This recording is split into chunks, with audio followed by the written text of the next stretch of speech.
আর এবার আসি তার কথায়, পরিচারিকা থেকে মন্ত্রিসভায়। বলছি কলিতা মাঝির কথা। শুভেন্দু অধিকারীর ক্যাবিনেটে একটা বিশেষ নাম, মহিলাদের বাড়তি গুরুত্ব, বাড়ি বাড়ি কাজ করে ভোটে জয় কলিতার। শুভেন্দুর মন্ত্রিসভায় আউশগ্রামের বিধায়ক কলিতা মাঝি। অভাবের সংসার থেকে মন্ত্রিসভায় তিনি। আগামী দিনের লক্ষ্য মানুষের জন্য কাজ করা।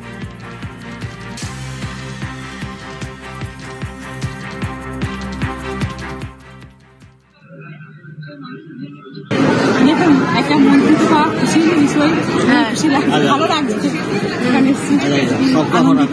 আমি যখন বিধায়ক হয়েছিলাম শুধু আউশগ্রামটা নিয়ে ভাবনা চিন্তা ছিল যে আমার বিধানসভায় যেখানে আমি জয়ী হয়েছি, মানুষ যেখানে আশীর্বাদ করছে সেই মানুষের জন্য কিছু করবো এবং জঙ্গলমহল এরিয়া সেটা যেন শহরে পরিণত করে।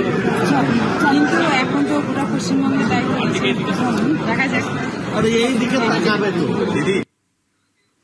2021-এও তিনি ছিলেন লড়াইয়ের ময়দানে, কিন্তু জিততে পারেননি। কিন্তু তারপরেও হার মানেননি কলিতা।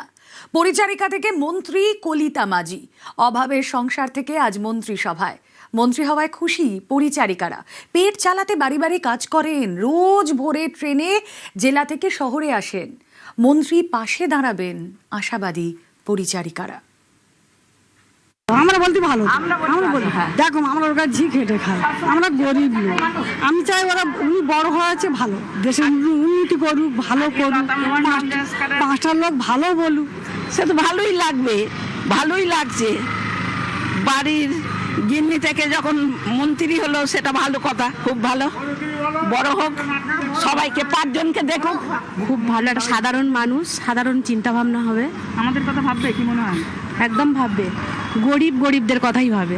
খুব ভালো লাগছে।